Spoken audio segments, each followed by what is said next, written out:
Chers amis, je vous propose aujourd'hui de nous pencher sur le texte du jour à l'occasion de ce 6e dimanche du temps de Pâques. C'est donc au chapitre 14 de l'Évangile selon Jean, les versets 15 à 21. C'est la suite du texte qui nous a été proposé dimanche dernier. Donc dans ce chapitre 14 de l'Évangile selon Jean, ce dernier entretien de Jésus avec ses disciples avant l'épisode de la Passion. Je vous lis donc ce texte. En ce temps-là, Jésus disait à ses disciples, « Si vous m'aimez, vous garderez mes commandements. Moi, je prierai le Père, et il vous donnera un autre défenseur, qui sera pour toujours avec vous. L'Esprit de vérité, lui que le monde ne peut recevoir, car il ne le voit pas et ne le connaît pas. Vous, vous le connaissez, car il demeure auprès de vous, et il sera en vous.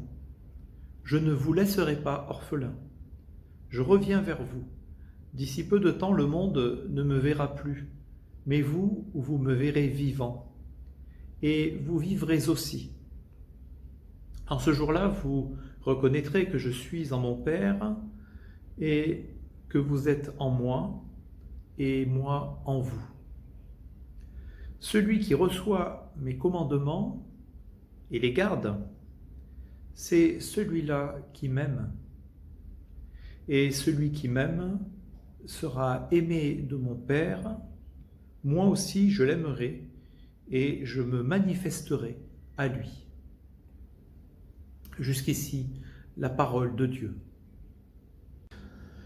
Chers frères et sœurs en Christ, chers amis auditeurs, le texte que nous sommes invités à méditer en ce 6e dimanche du temps de Pâques est un texte qui nous parle, ne nous y trompons pas, d'amour. Ce texte nous parle d'amour. Il fait suite au versets 1 à 12 de ce même chapitre 14 de l'Évangile selon Jean, dans lequel Jésus dit « Je suis le chemin, la vérité et la vie, nul ne vient au Père que par moi ». Vous vous rappelez que dans la parabole du bon berger que nous avons lue il y a 2 dimanches de cela, Jésus se compare à la porte de la bergerie, donc la bergerie qui représente le royaume de Dieu. Jésus se compare donc à la porte. Il est la porte de la bergerie, et il est, pour ainsi dire, le passage obligé pour aller vers Dieu, pour entrer dans le royaume, pour avoir accès au royaume de Dieu. Il faut nécessairement passer par Jésus-Christ, qui est le seul médiateur entre Dieu et les hommes. Le Sauveur. Et ce texte, la parabole donc, du bon berger nous parle des brebis, et ces brebis, nous dit notre texte, connaissent la voix du bon berger et elles ne suivront pas un étranger. C'est d'ailleurs en cela qu'on reconnaît la vraie brebis de la brebis contrefaite. Le vrai chrétien du faux chrétien, c'est que le vrai chrétien connaît la voix du bon berger, et il ne se laissera pas tenter par les discours mensongers des faux Christ, des faux prophètes, des faux apôtres, des fausses religions. Et le bon berger connaît ses brebis, il les connaît par leur nom, et il leur donne la vie éternelle. Dans ce chapitre 14 du même évangile, nous sommes toujours dans cette même thématique, dans ce même discours de Jésus dans lequel il enseigne ses disciples sur la véritable nature du royaume de Dieu, qui est donc comparé dans cet autre texte de l'évangile de Jean au chapitre 10 à une bergerie. Quelle est donc la nature véritable du royaume de Dieu? Et Jésus enseigne aussi ses disciples dans ce texte, dans ce long discours, sur le sens de sa venue. de sa vie et de sa mort et de sa résurrection. Au verset 1, nous lisons « En ce temps-là, Jésus disait à ses disciples ». Quel est donc ce temps-là? En ce temps-là.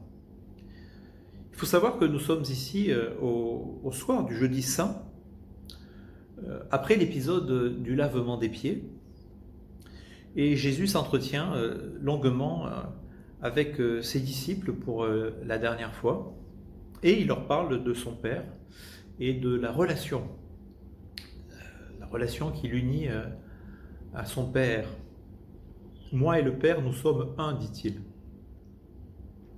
Et il leur parle aussi du lien indissoluble, indéfectible, qui unit désormais eux aussi, les apôtres, les disciples, à son Père et à lui-même, le lien entre le chrétien et le Christ et avec le Père, avec Dieu.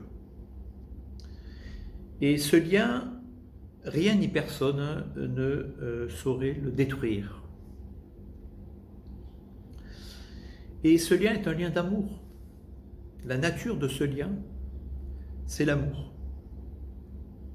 Ce qui unit le Père, le Fils et le Saint-Esprit, les trois personnes de la Trinité, c'est l'amour.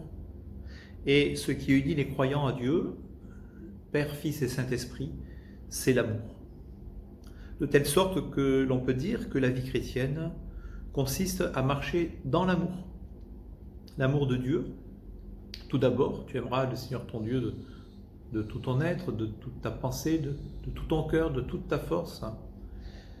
Et l'amour du prochain ensuite. Tu aimeras ton prochain comme toi-même. La religion chrétienne, chers amis, est une religion d'amour. Alors, en quoi consiste précisément cet amour? Quelle est la nature de cet amour? Comment savoir si nous sommes aimés de Dieu et si nous aimons Dieu? Quelle assurance pouvons-nous avoir d'être aimés de Dieu? Et comment marcher toujours mieux dans cet amour, dans ce chemin qui nous est proposé?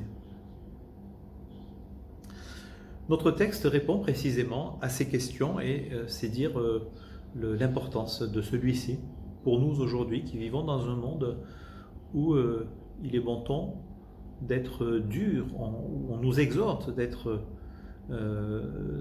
dur pour faire face aux événements. Un monde chosifié, un monde désacralisé, un monde mécanisé. Et, comme disent les poètes, un monde désenchanté, un monde privé de musique et de fête, tandis que ce dont l'homme a le plus besoin, c'est d'être aimé. Ce dont l'homme a le plus besoin, c'est d'aimer et d'être aimé. Alors je vous propose, chers amis, de lire, de méditer ce texte si riche, si important, en suivant le texte de mon homélie, de ma prédication que vous trouverez sur ma page Facebook intitulée Dei Verbi Ministère, dont vous trouverez le lien dans la description de cette vidéo. Je vous souhaite un bon dimanche et je vous dis à très bientôt. Au revoir.